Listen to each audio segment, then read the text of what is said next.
پاکستان او امریکا هوکړه کړې چې د ترهګرۍ په ضد به خپله همکاري نور هم اغیزمنه او پیاوړې کوي او په سیمه کې د سولې، ثبات او سوکالۍ لپاره به خپل ګډ لید او هڅې دوامدار ساتي. د پاکستان د بهرنیو چارو وزارت د معلوماتو له مخې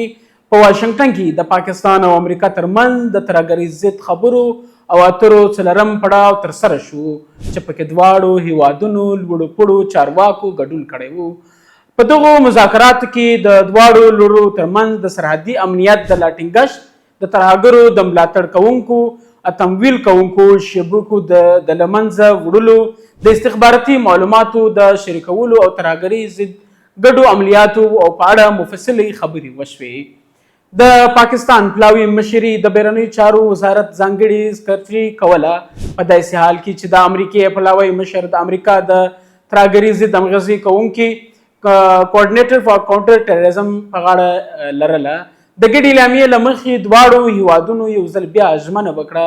چې د تحریک طالبان، بلوچستان لیبریشن آرمي، پاکستان القاعده او نورو ترهګرو ډلو په ضد به